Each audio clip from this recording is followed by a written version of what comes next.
E aí, tudo bem com você?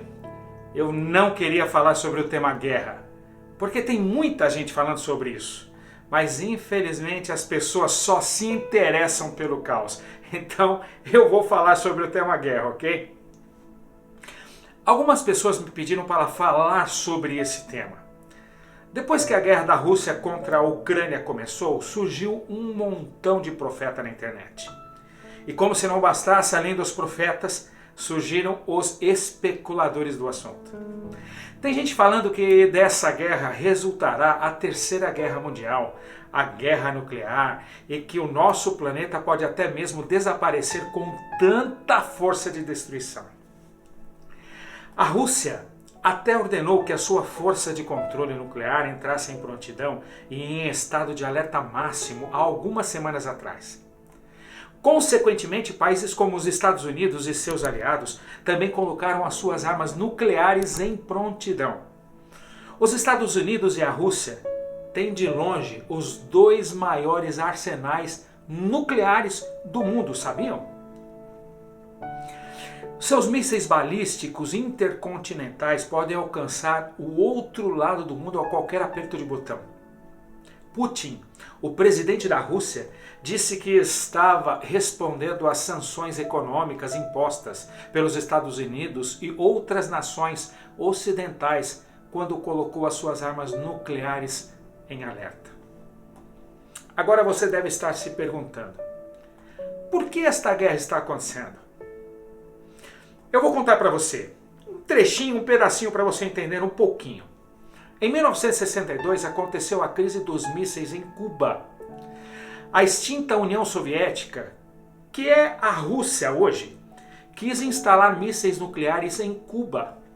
Esta foi a maior tensão de uma guerra nuclear no período da Guerra Fria, para vocês terem uma ideia. Apesar dos mísseis intercontinentais atravessarem continentes, os mísseis russos nunca alcançariam os Estados Unidos por causa da distância de um país para o outro.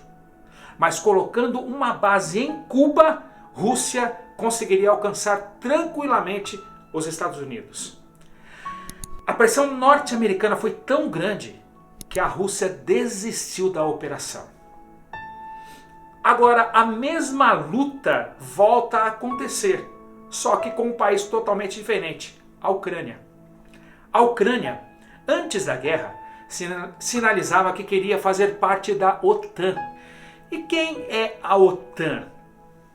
Depois da queda da extinta União Soviética, vários países que faziam parte desse bloco assinaram um acordo onde um exército os protegeria do possível retorno ao poder da antiga União Soviética. Mas isso nunca aconteceu.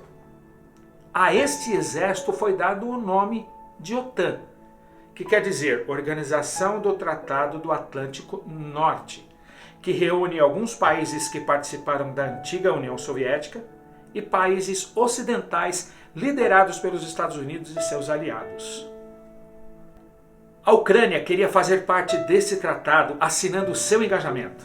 Isso daria à OTAN e veladamente aos Estados Unidos a autorização de estabelecer uma base militar dentro da Ucrânia, nas barbas da Rússia, onde os mísseis nucleares norte-americanos seriam plantados nessa base militar, repetindo antagonicamente a história da crise dos mísseis em Cuba.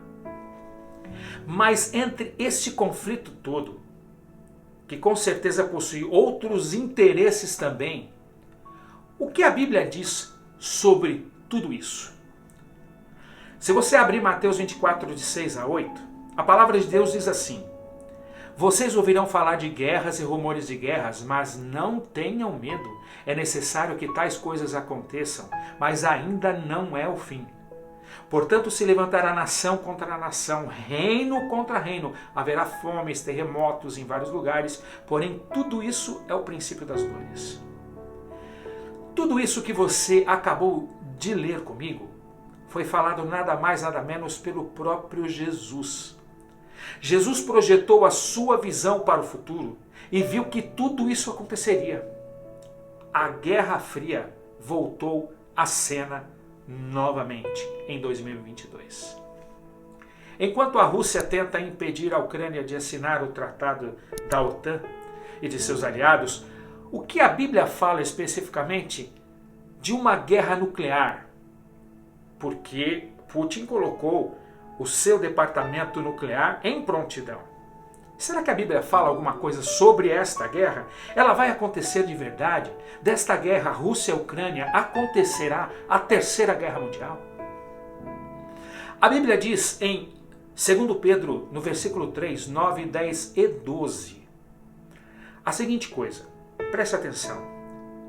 O Senhor não demora em cumprir a sua promessa, como julgam alguns. Ao contrário, Ele é paciente com vocês, não querendo que ninguém se perca, mas que todos cheguem ao arrependimento. No verso 10 diz assim: o dia do Senhor, porém, virá como um ladrão. Agora preste atenção no que eu vou ler para vocês. Os céus desaparecerão com um grande estrondo. Os elementos serão desfeitos pelo calor e a terra e tudo o que nela há será desnudada. E no verso 12, a segunda parte diz assim: naquele dia os céus serão desfeitos pelo fogo e os elementos se derreterão pelo calor. Para vocês terem uma ideia da sequência da profecia, para aqueles que não sabem, eu vou pontuar agora. Jesus vem à terra pela primeira vez e nasce como um bebê. Cresce, inicia o seu ministério, é morto na cruz para a nossa salvação, ressuscita e volta para o céu. Essa é a primeira vinda de Cristo. Depois disso, Jesus volta pela segunda vez, ou melhor, voltará pela segunda vez a essa terra. Só que agora não mais como um bebê, mas ele vem com poder e grande glória. Ele leva os seus santos, os salvos, para o céu por 1000 anos. Depois desses 1000 anos, Jesus volta a esta terra com os salvos e com a cidade santa. A cidade santa paira sobre a terra, os ímpios são ressuscitados, os salvos podem ver os ímpios e assim vice-versa. E nesse momento Jesus é coroado e todos os ímpios e justos se inclinam, se ajoelham, reconhecendo a soberania de Jesus. Os ímpios tentam destruir a cidade santa como se fosse o seu último fôlego de vida, mas fogo do céu desce e consome todos os ímpios e a terra é purificada. A cidade santa desce e começa então o reinado eterno de Deus. Essa é a sequência profética dos acontecimentos. Agora, segundo Pedro, no capítulo 3, 9, 10 e 12, o texto que lemos há pouco está falando do que acontecerá antes do milênio. Como vimos na sequência profética, somente depois dos 1000 anos, ou seja, do milênio, é que Jesus volta e o fogo desce, queimando os ímpios, a terra e tudo que existe. Mas em 2 Pedro 3, 9, 10 e 12, esse texto fala que os elementos serão desfeitos pelo calor e a terra será desnudada. Ele fala também que os céus serão desfeitos pelo fogo e os elementos se derreterão pelo calor. Queridos, se o fogo consumidor que descerá do céu por parte de Deus vai acontecer depois do milênio, e o texto de 2 Pedro 3, 9, 10 e 12 fala o que vai acontecer antes do milênio, que poder devastador é esse, onde os céus serão desfeitos pelo fogo e os elementos se derreterão pelo calor? Bombas atômicas? Eu não estou aqui fazendo uma profecia dizendo que as bombas atômicas vão derreter os elementos pelo calor e os céus serão desfeitos pelo fogo, porque a Bíblia não é explícita em afirmar isso. Mas este texto de 2 Pedro nos faz pensar. Não podemos afirmar que sim, mas também não podemos categoricamente afirmar que não, porque isso já aconteceu. As bombas nucleares foram soltas em cima de Hiroshima e lá o calor derreteu todos os elementos imagináveis. Isso já aconteceu na história, porque não pode acontecer de novo. Nós cristãos oramos para que o caos não se estabeleça. É isso que nós queremos. Mas nós sabemos que à medida que o Espírito Santo for se retirando da terra e o poder maligno for sendo solto para melhorar, vai piorar. Eu sinceramente não gosto de pregar baseado no medo, onde a atenção das pessoas é atraída pelo pânico, pelo medo. Mas infelizmente as pessoas amam a teoria do caos e se prendem a isso. E dão atenção somente a isso. Eu sou convencido de que o cristão deve pregar sobre a volta de Cristo, mas se basear na esperança do reencontro, na esperança da vida eterna ao lado de Jesus. O cristão deve pregar a esperança e não o medo. Se as bombas atômicas serão lançadas, se teremos uma terceira guerra mundial, pouco importa. O que importa é a esperança que nós temos na volta de Jesus. Lembre-se, todavia, de acordo com a sua promessa, esperamos novos céus e nova terra, onde habita a justiça.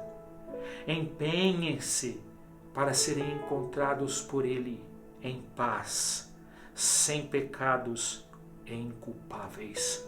Esta deve ser a nossa esperança. Vamos orar? Senhor nosso Deus e nosso Pai, pedimos a Tua misericórdia para que estas guerras cessem, para que o caos que está em nosso planeta, eles acabem neste momento em nome de Jesus. Nós pedimos que o Senhor coloque em nosso coração a esperança do reencontro, de um dia morarmos com o Senhor nos céus para toda a eternidade, e que esta esperança não possa ser colocada no medo e no caos em que esses profetas atuais vêm pregando. Queremos ter a esperança no Senhor de que um dia o Senhor vai voltar e o Senhor vai nos buscar e nós viveremos felizes eternamente contigo, Pai. Perdoa os nossos pecados, fica conosco em nome de Jesus. Amém, Senhor. Muito bem, esse é um assunto polêmico, um assunto que está todo mundo falando. Infelizmente, como eu disse para você lá no começo, eu não gosto de falar sobre esse assunto, mas me pediram para falar sobre esse assunto. Quero dizer para você não ficar com medo, porque tudo está no controle das mãos de Deus. Tudo vai acontecer conforme Ele quer. E se alguma coisa de ruim acontecer, o Senhor Deus tem todo o poder para mudar tudo e todas as coisas. Na semana que vem nós estaremos juntos novamente, falando sobre um outro tema. Que você se prepare essa semana, que você tenha uma semana de paz, de alegria e, antes de tudo, de esperança. Tá bom? Nos vemos na semana que vem. Um beijo enorme no seu coração. Fica com Deus. Tchau, tchau.